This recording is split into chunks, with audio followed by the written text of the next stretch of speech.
നെളു അന്നെട് നെളുവിന് ഇട്ടിട്ട് മീൻ പിടുത്താം, ചെമ്പല്ലി പിടുത്താം. ജീവനുണ്ട്, ഇനി ജീവനുണ്ട്. കാണിച്ചതാ ആ മടിയാൻ വന്നിട്ടുണ്ട്. കോത്തത് കണ്ടിട്ടേ വാലിന് ഇങ്ങനെ കോത്തിട്ട് വേണം നെളുവിനെ എറിയാൻ വേണ്ടിയിട്ട്. അത് കടിച്ചിട്ട് എടുത്തിട്ട് തന്നെ പായും, ഫുള്ള് പുതുങ്ങും. ചെമ്പല്ലി ആണെങ്കിൽ ഏരി അടിക്കും, എല്ലാം ഫുള്ളായിട്ട് തന്നെ പുതുങ്ങും. അതിനെ നമ്മൾ കുറച്ച് ടൈം കൊടുത്താൽ മതി. വലിയ എന്താ പറയുക, ഇങ്ങനത്തെ ഈ നെളുവാടി ഉണ്ടാക്കലെന്ന് എല്ലാവരും ചോദിച്ചിന്. എനിക്ക് കിട്ടിയത് ഈ വലക്കാരുടെ അടുത്താണ്.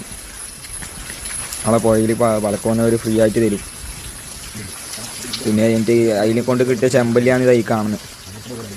രാത്രിക്ക് നമ്മൾ ആ നെളു അതിൻ്റെ വയറ്റിലുണ്ടോ നോക്കേണ്ട പരിപാടിയാണ്. നമ്മൾ ഇട്ട നെളു എന്തെല്ലാം വയറ്റിലുണ്ടാവും. അവസാനം അതിൻ്റെ കുടൽ വരെ പുറത്തെടുത്ത് ചീക്കി